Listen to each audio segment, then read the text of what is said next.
dance out in the cold dark night. Screams echo loud, no wrong, no right. Rescue calls flash blood red sky. Spirits linger, waiting not to die. Ghosts on the line, they whisper and wail. Fingers reaching out, pale as they fail.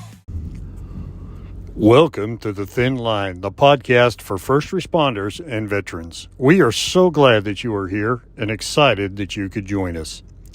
The Thin Line podcast is rated explicit and viewer-listener discretion is advised, as some topics may trigger suppressed or repressed memories or experiences. The views expressed on The Thin Line are unique to the speaker's personal experiences and circumstances and do not reflect the views of any specific broadcast media or platform or any specific agency. But for now, just relax, take a deep breath, and connect to this episode of The Thin Line. Good evening, guys, and welcome to another episode of The Thin Line. And I am here with my wonderful co-hosts. I have Colleen. Hi, Colleen. And then I have Doc. Hey. Oh my gosh. He is the medicine to all that cures the ails, I'll tell you. Yes, he. Very good. And then I am so honored and just amazed by everything this lady does. I am happy to introduce Chelsie. Chelsie, welcome aboard. Thank you for being on the show and taking your time to be here tonight. So, yeah. Yeah. Welcome, Chelsie. Yeah. Thanks. So our topic today is going to be a little bit different.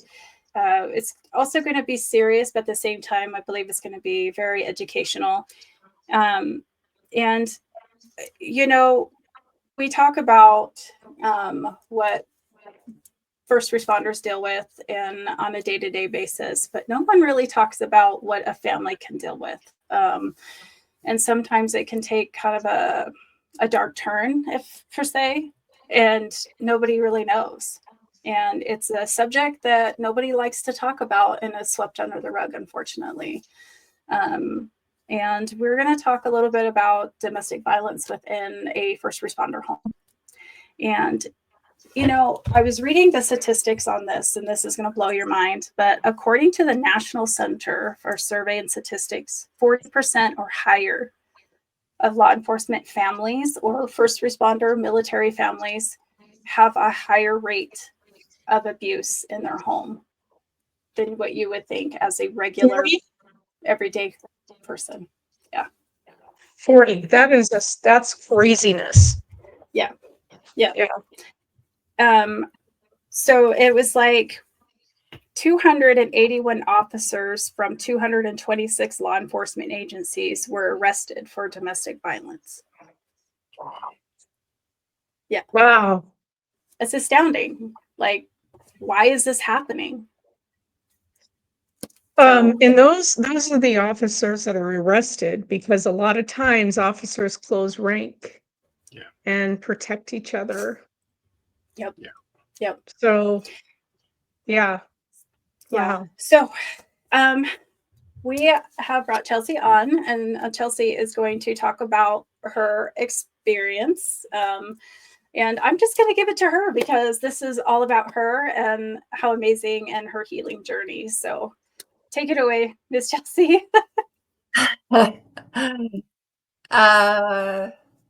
Okay. Well, 40% sounds surprising to people that maybe live in the bubble that law enforcement is there to protect you and that's how you're raised. If you're in trouble, go find a cop or go find a firefighter, go find a helper.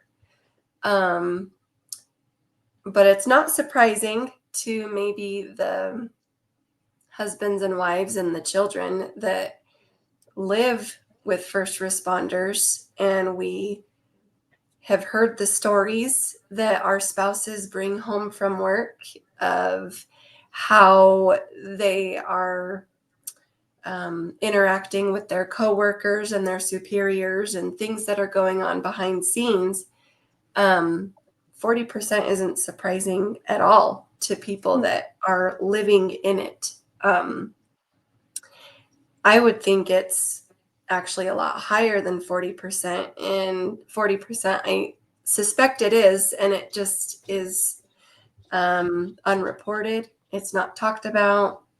Families are silenced. We don't talk about things that happen in the home. We don't talk about things that are happening at the police department or whatever the agency is. It's just hush hush, and we have a standard to set. And we don't want the public eye to be afraid of us.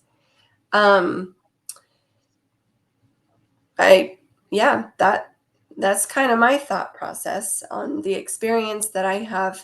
And I don't know. Do you want me to just keep going? Yeah, keep going. And I'm going to take a minute and say, you know, I agree with that, because a lot of things that don't get reported. I mean, Right. And it's not only within the same agency. From my experience with corrections, if anything happened to correctional officers, the law enforcement, the police would, for lack of better terms, turn a blind eye, or tell them to take care of it inside the house. And yeah. I think that's what I was surprised at, was that there is actually 40%. I mean, yeah, it's probably a lot higher now. Well, but my experience is that they close rank and they don't arrest each other, and they don't bring people They in. didn't used to back in the day. I still think it's probably not happening as much as it should. Yeah. Go ahead, Chelsie. Well, I don't even know where to start. There's just so much that this can all go into.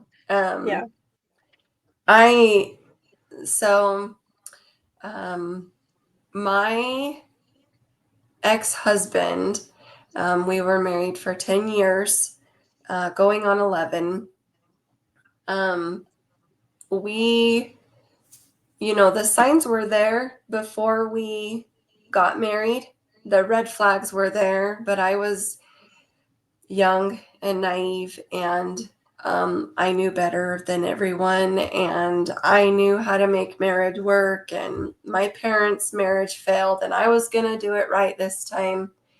The signs are always there, and it's whether, you're willing to be open-minded to them or not, determines everything. And my ex-husband was graduating with his associate's degree in from the police academy.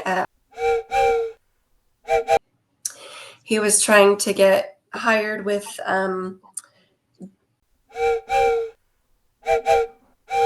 at the time when we started dating, and he would just go from 0 to 60 in temper out of nowhere over the dumbest things that, I would always end up taking the blame for it because I was being too much of this or not enough that, or he had a rough childhood, and that's why he wanted to go into law enforcement, is because no one protected him when he was a kid, and he had the right intentions, and he had a good heart, and I could see the love that he had for humanity, and I knew it was there, and I knew it was in him, and I just thought, if I can love him enough, then the potential that I see in him, it'll come out, and he'll be the provider for our family, and everything will be great.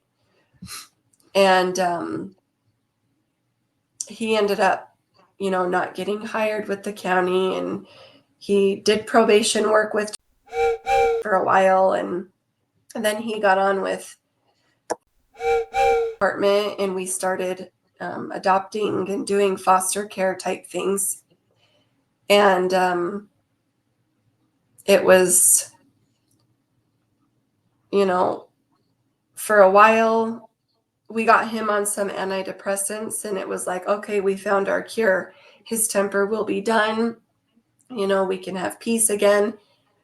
And then we brought in our son that we adopted from foster care, and he was a nightmare. He was a horrible kid, to be quite frank. He's the hardest kid I've ever done any behavior treatment with ever. And that's a little bit of my background. Is I graduated in human services and got certified to provide behavior therapy treatment. And so anyways, for a while, I could blame our son for my ex-husband's temper outbursts, because our son was so difficult and angry, and it just took a lot to treat him. But it wasn't until he started working with for a while out on the that there was one day in May, in 2017 or 2018, we had a baseball game to go to, and my ex-husband just looked so guilty and heartbroken and just awful. And he talked to me that night and was like, hey, I don't know what happened to me. I got overcome with my anger and I choked our son. And I was gone at the time. I wasn't home. And that, when he told me that, I was like, oh my God, I can't leave home alone with the kids anymore. Now I got to figure this out. So, and he felt so bad. I knew he felt true remorse. And that's the thing about being with the first responder, is that when they start abusing your child, it's a matter of, okay, this guy hurt my kid. I personally know how Idaho courts work. If I get a divorce right now, he's going to get 50-50 custody. And now I'm not there to protect my kids. I'm not there to come in between. I'm not there to soften the energy and calm everyone down. So it really puts you in a situation of having to choose, can I make this work for a little bit longer? Or is it really that bad that I have to go now? Does that make sense? Yeah. Absolutely. Yeah. So that was kind of the biggest turning point in our marriage, when he confessed that to me, and I just didn't know what to do. Yeah, I could have had charges pressed against him, and yeah, it would have gone on his record, but there's such a push right now for fathers' rights, and I'm not opposed to that by any means. I support it, quite frankly.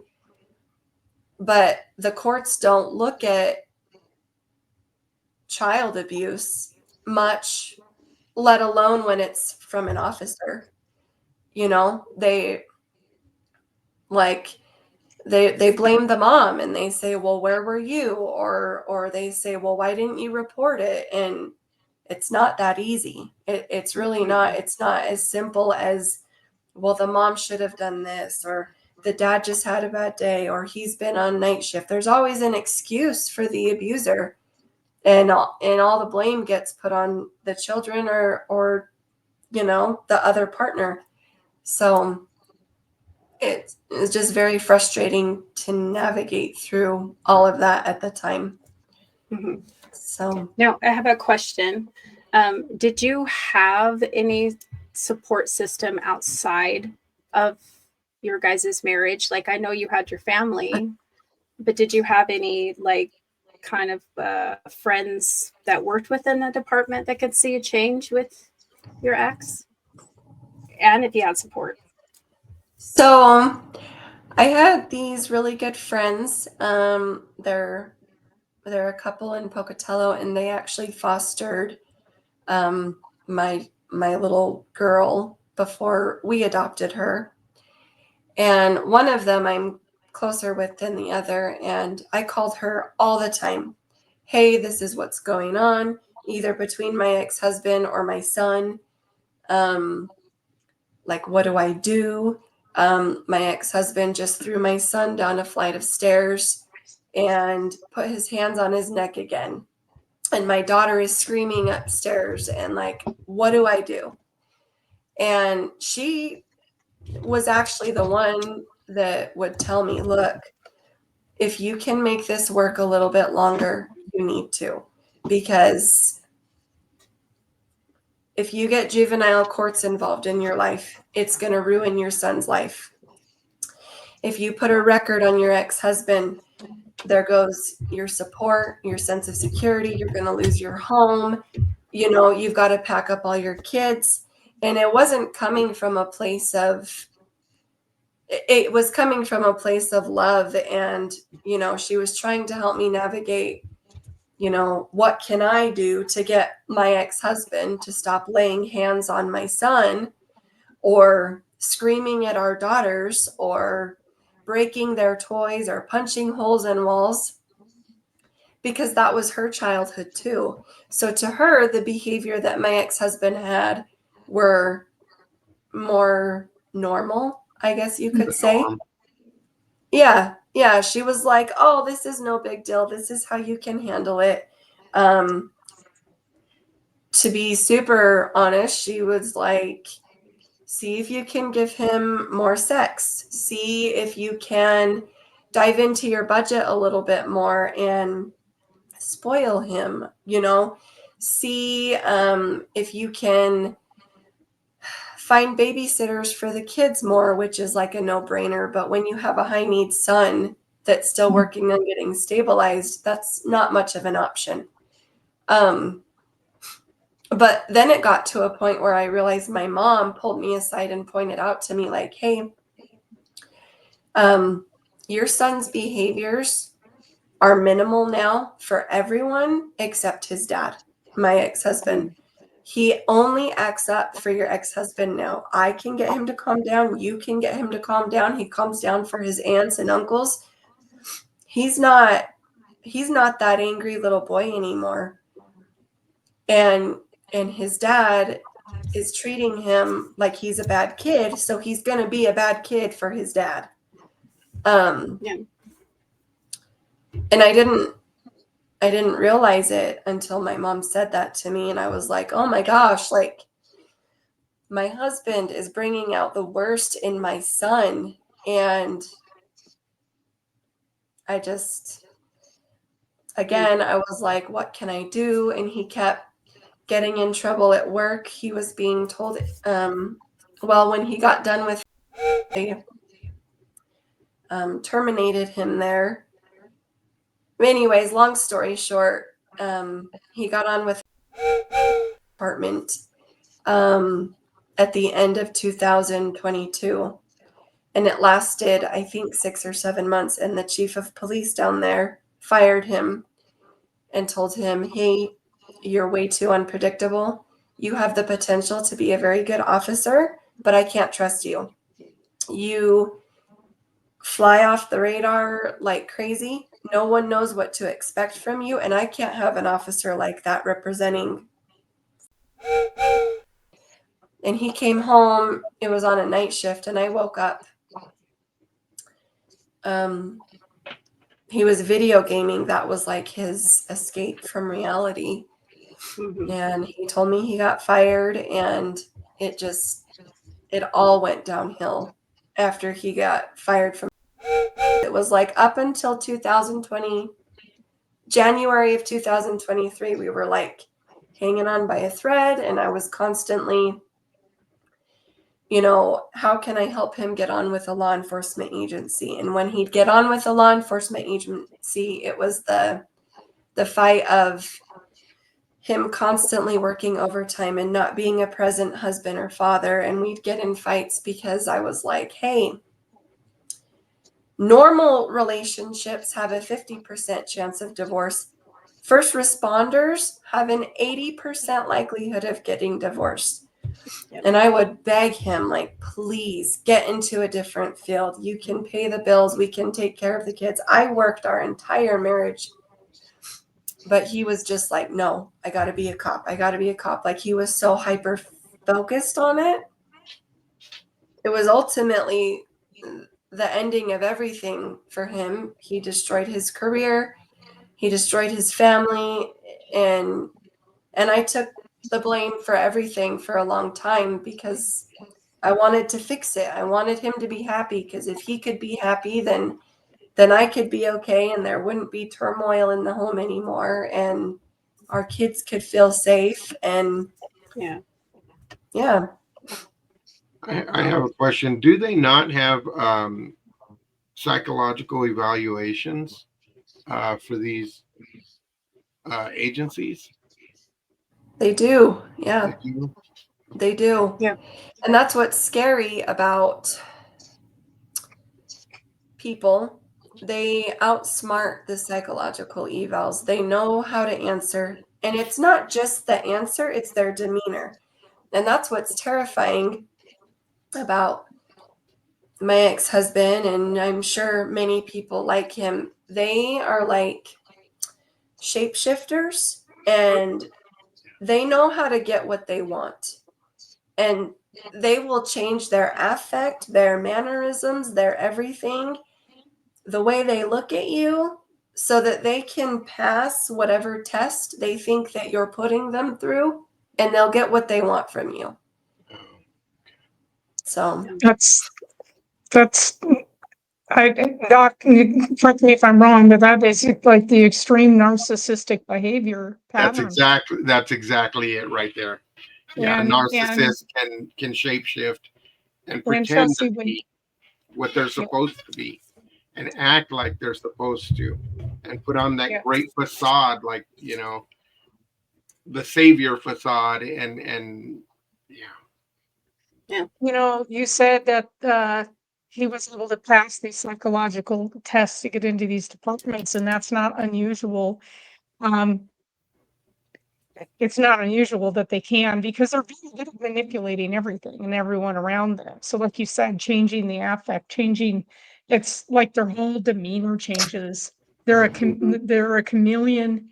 And then how I used to explain it to my counselor was, then every night at 5, when he came home, he would devolve into who he really was. She said that's exactly right, because they hold it together in public most of the time, and then when they get home, they're who they really are. And it's scary. It can be very scary. yeah. Yeah. So did you ever see it, how he bled things together after a while? Was he able to separate? Colleen brought a good point. It's like, was he able to separate his, I guess, different personalities, if you really think about it? And then did you realize when they started bleeding together, like, something's not right? Well, so yeah, I mean, up until our 9th, 10th year together, everything could be explained away. It was a bad sergeant. It was a bad corporal. It was, he hated female superiority. If there was a female in charge of him, it was her fault. And he would always give me his story of why he wasn't getting along with people at work. And I bought into it, like, oh, rough day at work, that sucks. And I would try to help him, like, in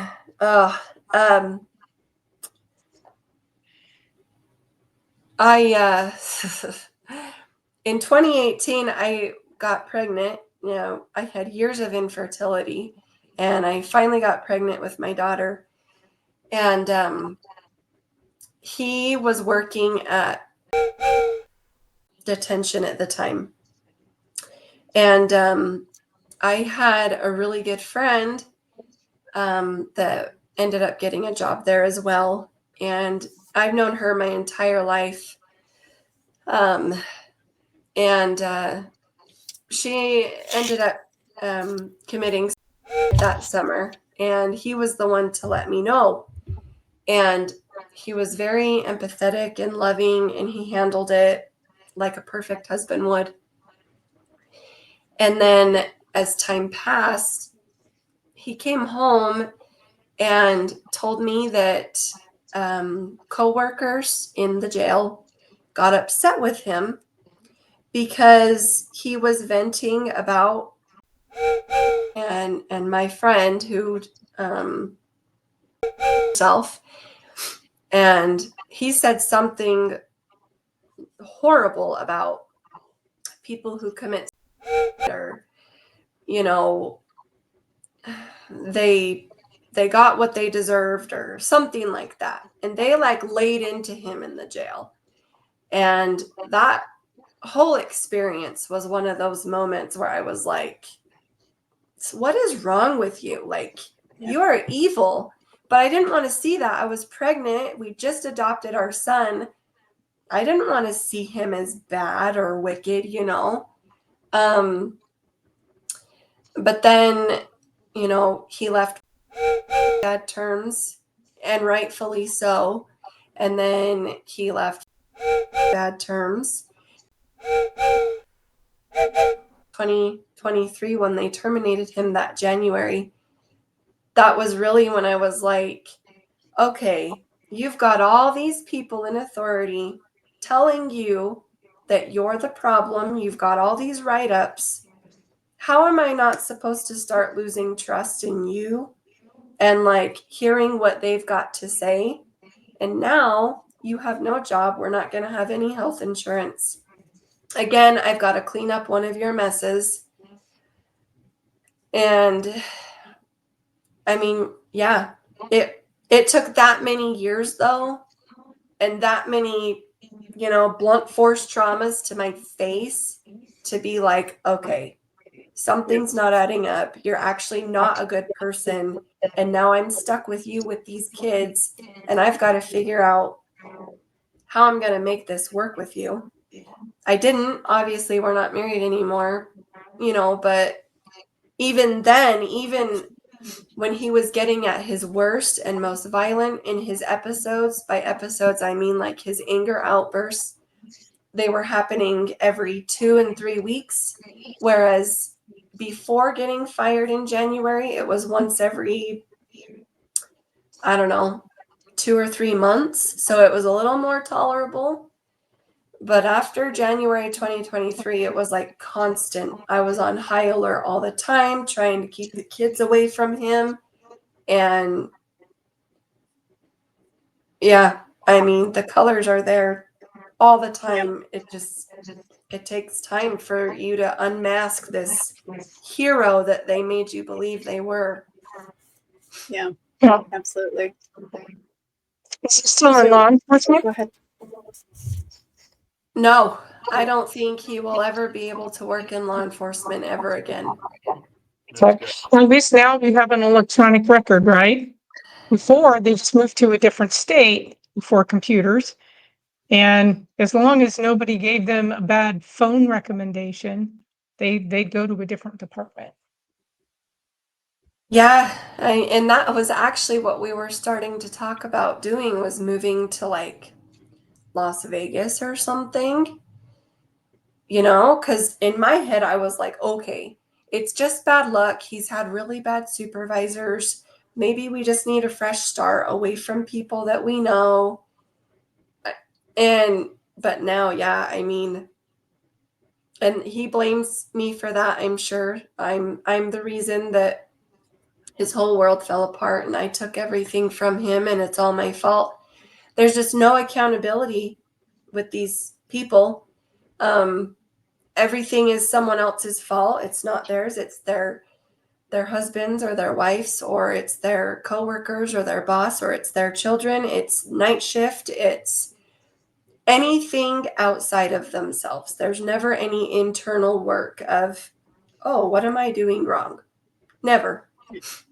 No accountability. None. So, Doc, let me ask you a question. Are these people, so how they say sociopaths or psychopaths are born, sociopaths are made, right? That's kind of when you read stuff about it, right? The difference. Are these people just born angry and they're looking for an occupation to use that anger? In the mental health field, a lot of the times people would like to say that, oh, because his parents were like that he'll be like that. But a lot of the times, if it's not a mental health disorder, anger is not.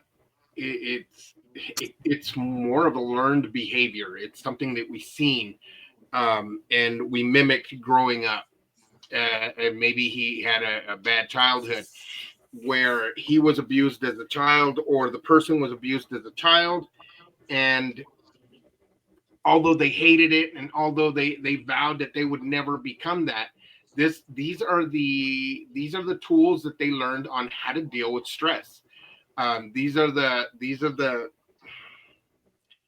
tools they learned growing up. This is how stress was handled in my home, and this is how I'm supposed to handle it, regardless of whether I like it or not, regardless of whether it hurt me growing up. And a lot of the times they fall into it. It's almost like pedophilia. A lot of the times when somebody has been child molested, it goes on down the line. It's something that is learned. That's spooky. Unless, of course, it is a mental health disorder, and then it's not a learned behavior. It's actual a chemical imbalance. But unless the person goes and gets evaluated, and most of the time, the way Chelsie described, they're not going to blame themselves. They're not going to go get evaluated because it definitely wasn't my fault. It was everybody else's. And unfortunately, they fly under the radar a lot of times. And Yeah. So, Well- Doc, I have a question for you too. Sorry, I didn't mean to interrupt you.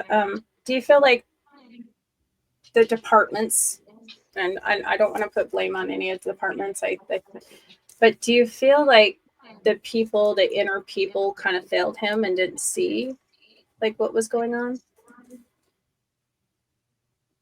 Like they didn't see his behaviors and they're like, something's not right. Does he need counseling? Do you think he just played a facade that everything was fine? Are you asking me? Doc, I'm asking Okay, Doc. that's what I And thought. Chelsie, you're welcome to answer Okay. it too. Like it would be good to hear both of your views on that. as far as the agencies go, I mean, most of the time they do offer. I mean, at least now they would offer counseling. I'm sure. They have things in the agency to take care of their mental health now, and I'm sure back in the day they didn't, but nowadays, they have mental health counseling that is offered. But again, if we have somebody who's blaming everybody else and is a firm believer and even believes in their own mind that it's not them, it can't be me. How do you get them to go to counseling if it's still blaming? It's very much like all of the drug courts forcing people into drug therapy. You can force people all day long to go to a class, and they're not gonna change unless they truly want to put the effort in and change. And what is it, like a 98% fail rate on Yeah, that stuff? yeah, a You lot have of to it is actually pretty want high. to change. Yeah. And that deep-seated, like deep-rooted anger, if he did live with it in childhood, if he was just an angry guy who's also a narcissist and everything else, boy, I mean, good luck with changing that. And you said the signs were there, Chelsie, and that's funny because my counselor said there were signs with your ex. You just chose to not look at them. I noticed that when Chelsie looks back and she had her memories and she's thinking back, you kind of gave off, like, every time you would talk about one of the signs, like, I seen it as a sign and I didn't believe it. And have you forgiven yourself for allowing, I don't know how to put it, you have you forgiven yourself and because it wasn't your fault? You know, it's been a very long recovery for me. And when I think that I'm all the way better, I find out that I'm not. I will say, though, that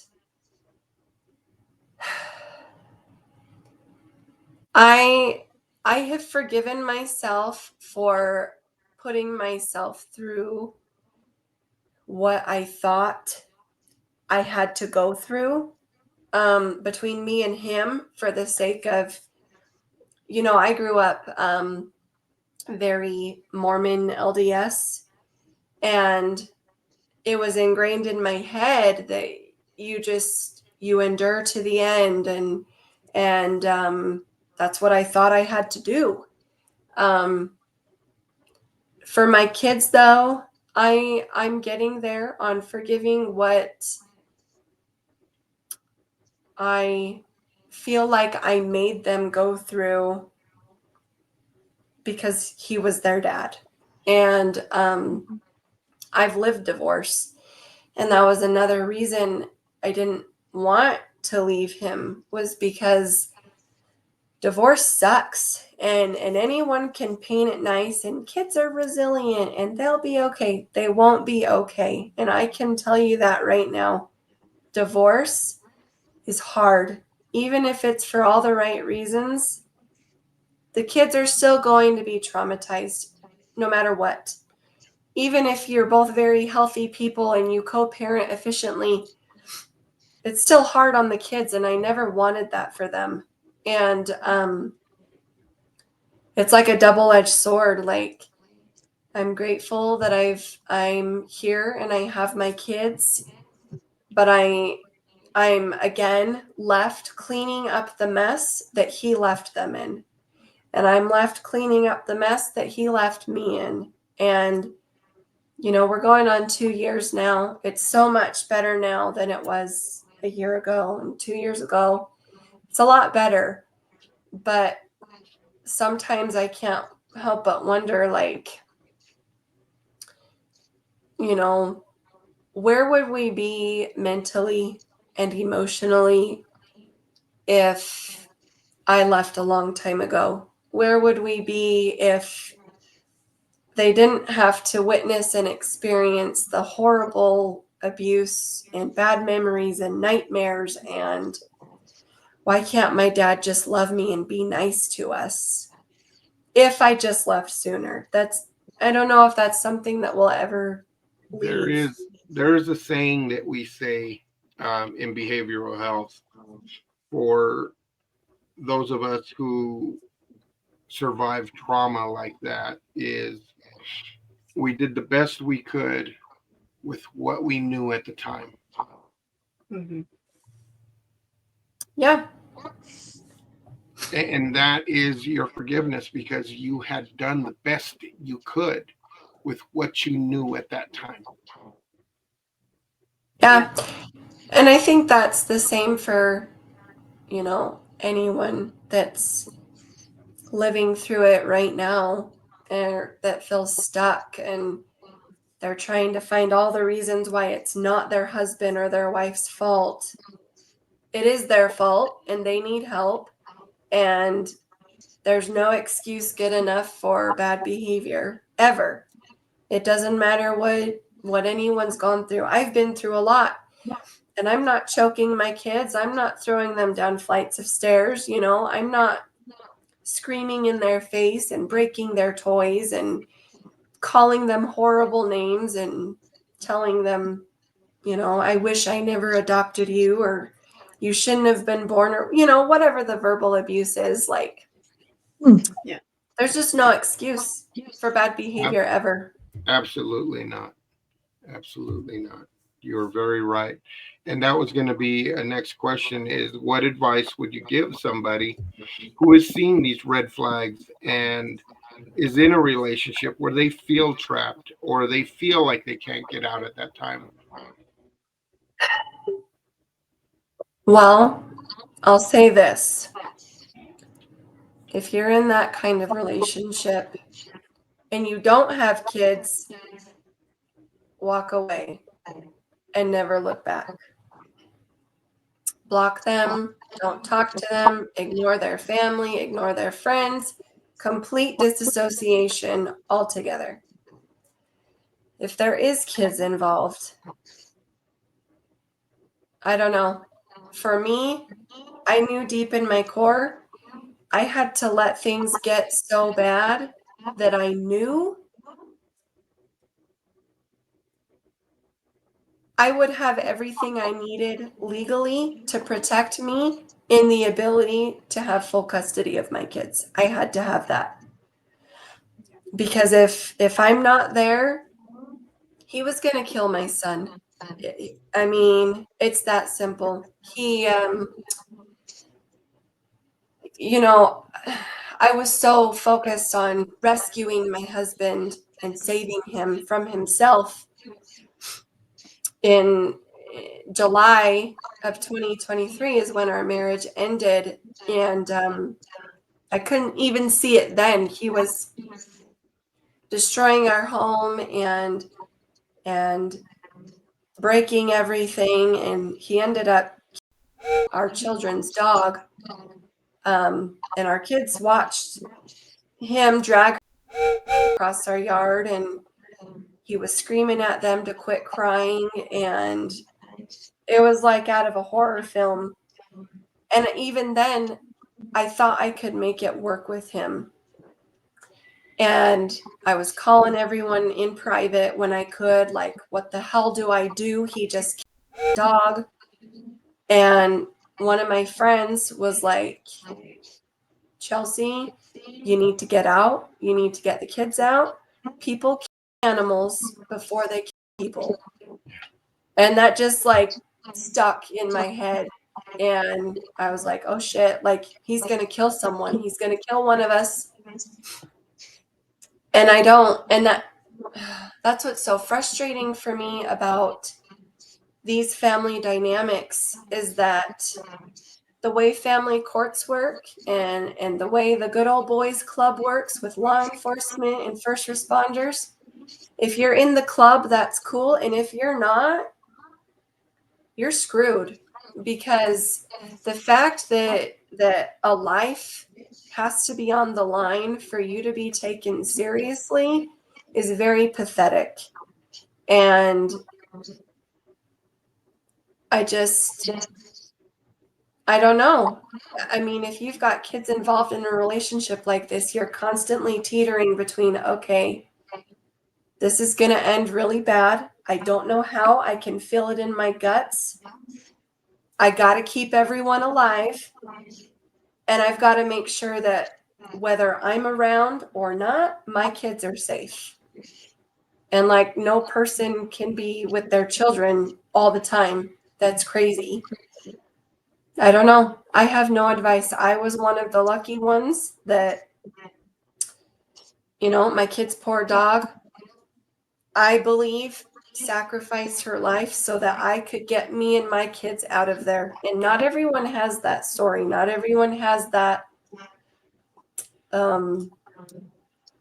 success. Someone dies. People die all the time from these abusers. They just snap and they go crazy. And people that are in the club are like, oh, we never saw it coming. And everyone around is like, well, we did, like this person's losing it and no one's taking us seriously.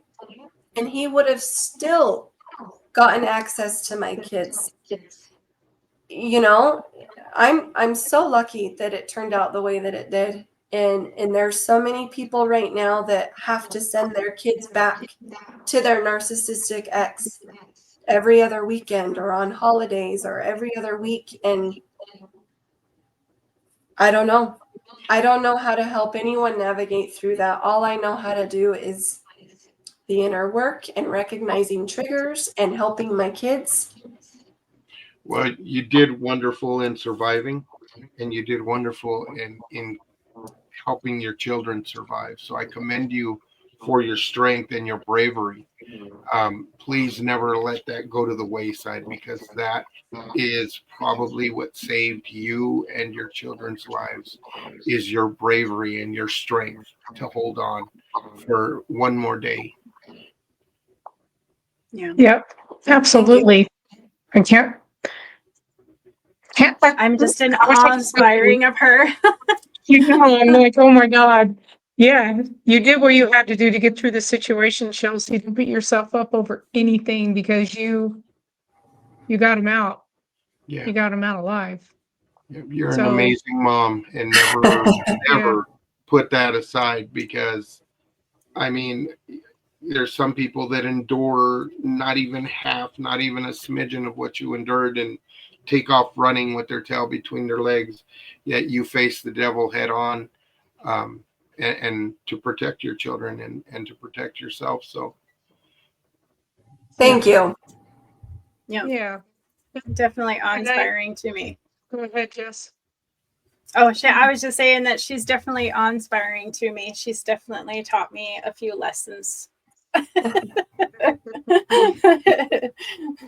did Yeah, it's did anybody ever mention like a domestic violence shelter or anything that in the area? I'm not sure if they have any in your areas, or Well, I didn't really need to do that. So I went to the courthouse when I got my kids out and got a no contact order served against me and my kids and our home. good. And the officer went out there and escorted him off the property, and I was able to return back to the house with my kids. Awesome.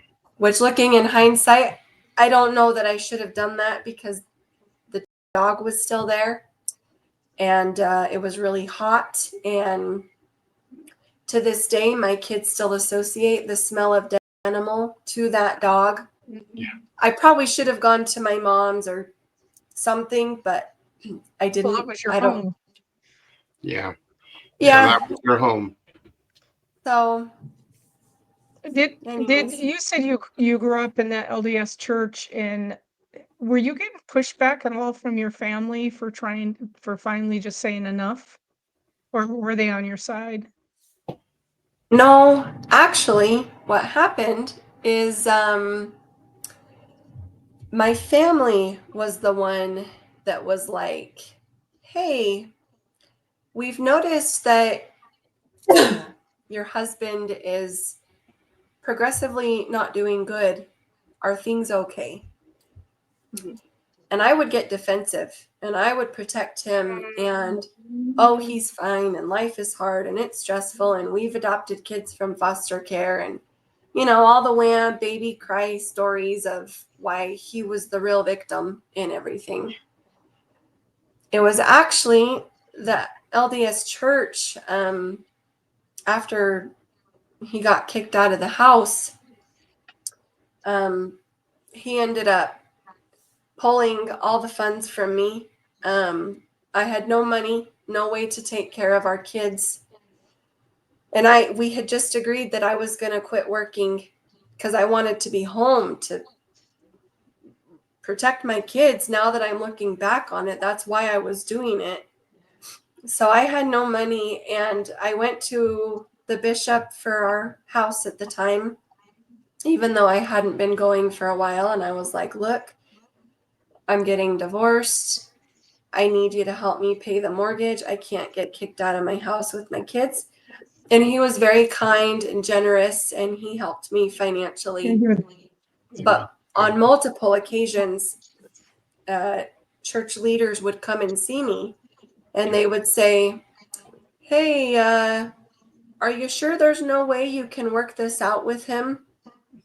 Are you sure that this can't be fixed? And can we do some marriage counseling or therapy? And I was like, he just brutally killed my kid's dog in front of them, and now he's abandoned them financially too. What do you want me to save? Like, if he wants to save anything, this is on him. And that's what I would say to them. And they just, I found it's very common in Mormon culture that a lot of responsibility is put on mothers, or whoever the narcissistic victim is. The responsibility is put on the opposite partner. Yeah. And yeah, it was frustrating, as I was in the position where I was no longer defending him. I was trying to defend me and my kids, and they were like, "Oh, come on, give him another chance." And there was already so much pressure going on in my head. I didn't know if I was doing the right thing, and Yeah. my kids were all messed up, and they were tantruming and screaming and nightmares, and I didn't know how I was going to feed them and all this stuff. And they just kind of were sticking their nose in places it didn't belong. And it was another added stressor. Yeah. We as a society need to be able to, there's got to be something in place to help people of domestic abuse get out of these situations and get them on their feet. And I know Idaho is sorely lacking in that, sorely lacking in any kind of victim help, Programs of such. programs. And Yeah, I haven't seen very many. the reason why so many women don't leave, because Yeah. they what are you going to do? Like, you were in that position, you have your kids, now you have no money. How are you going to feed them? How are you going to clothe them? How are you going to keep the roof over their head? Terrifying position to be in. Yeah, So it was. Yeah. did you ever contact any like domestic abuse shelters or anything? Like, there was no other place for help? I'm just curious. I'm not blaming. I'm asking because I'd like to be able to link that information. So I'm trying to think back. So the church paid my mortgage and my car payment and my power bill. And then I had a lot of family that helped me. But I didn't really go looking for any other reasons. Oh, you know what? That's not true. Okay, I remember now. So, Bingham County has like a community food pantry.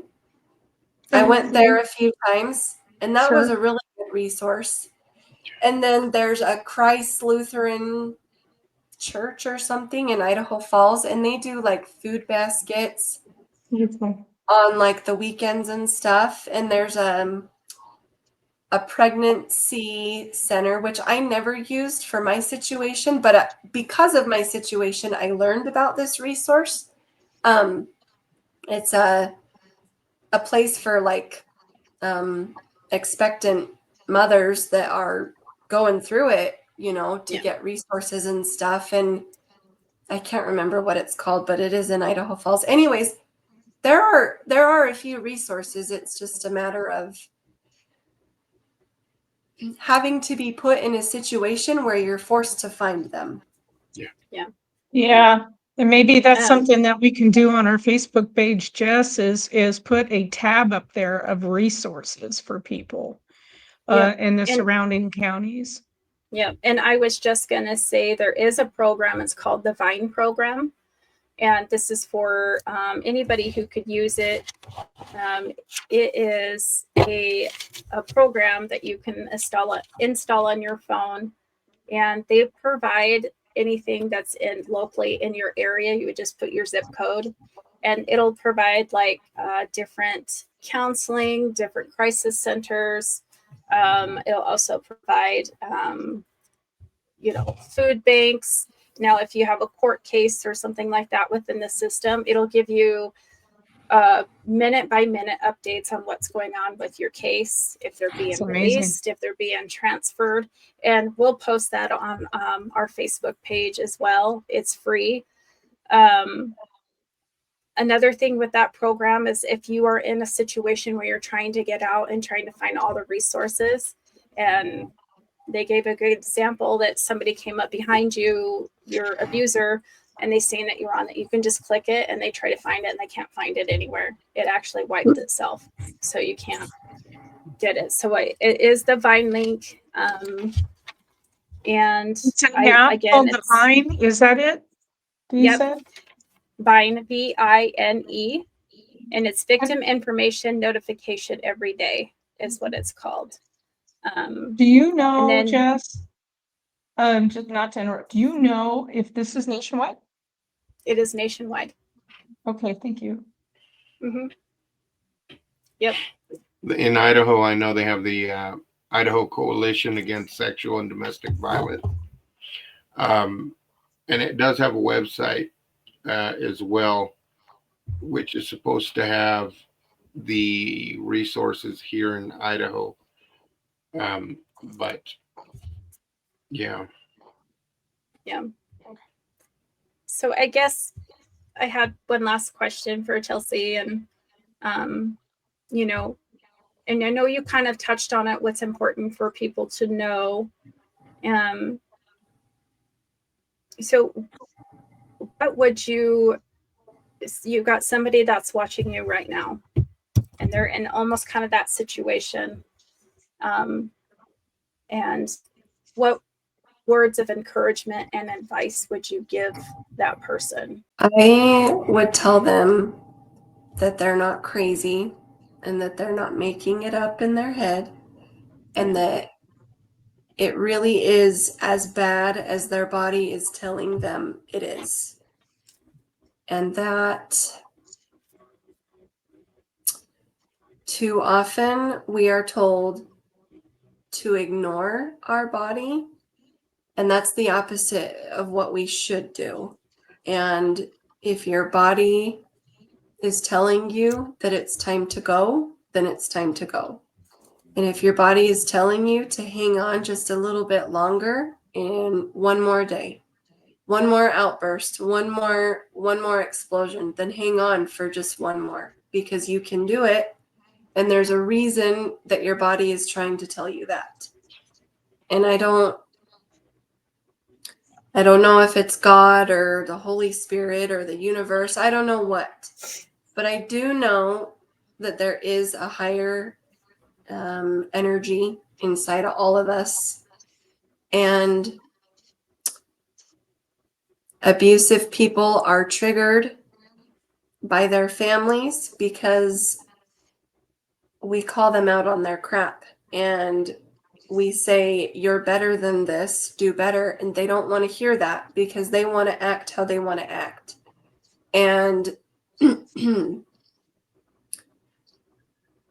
you're not asking for too much.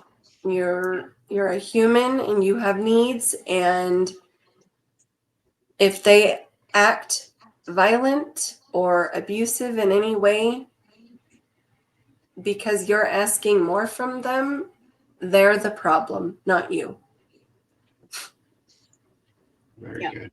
Absolutely. Wow. I do have one last question, Chelsie. Are you receiving counseling now?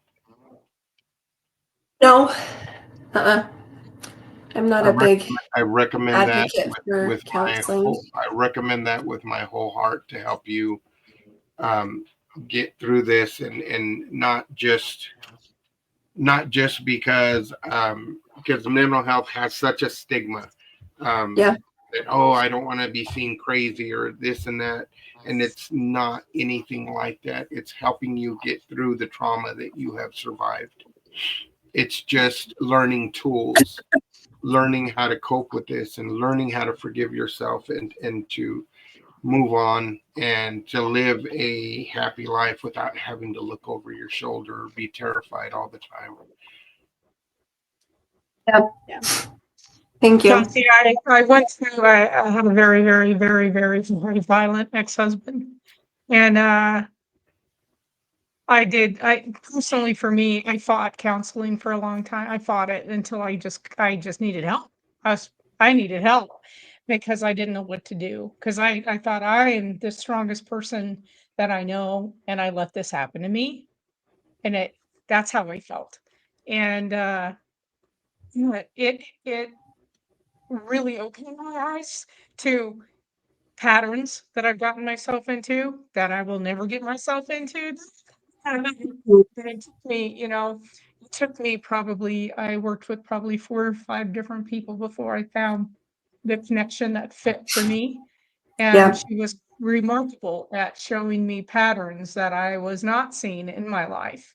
And it helped me in a lot of other areas. And I know it's not for everybody, but if you do connect with somebody who's a right fit, it's a very eye-opening and learning experience that helps you grow in so many ways. And I'm know just glad you're safe. I'm just know, when you're know that when you're this talking, I was just my stomach was right here because I was just, oh my God, what you went through.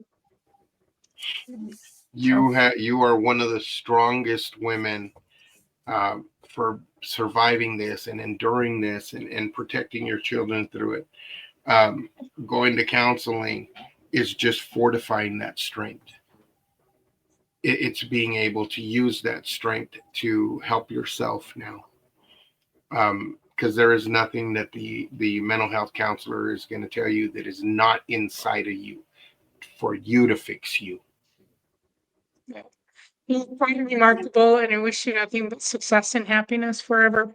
You've been through enough. Now you Thank need you. success and happiness and love and all of that. Yeah, you've been through enough. Yeah. And you Thank haven't you. cried. Yep. I Yeah. just want to say thank you, Chelsie, for being on our show tonight. And you're definitely an inspiration to me. And keep on doing what you're doing. So, You and bet. I wanted to thank everybody for tuning in tonight. This was a very powerful and moving episode. And if anybody you know who needs help, please don't be afraid to reach out for help. You definitely deserve it, regardless of who you are, what background you come from. So, and with that, please like and subscribe. We're definitely looking for more likes and love. So, Yes. Thank you again, Chelsie. I'm gonna go Yeah. ahead and recording, but you stay with us as we end the show. Okay. Bye, everybody, and we'll bye, see guys. you on the next show.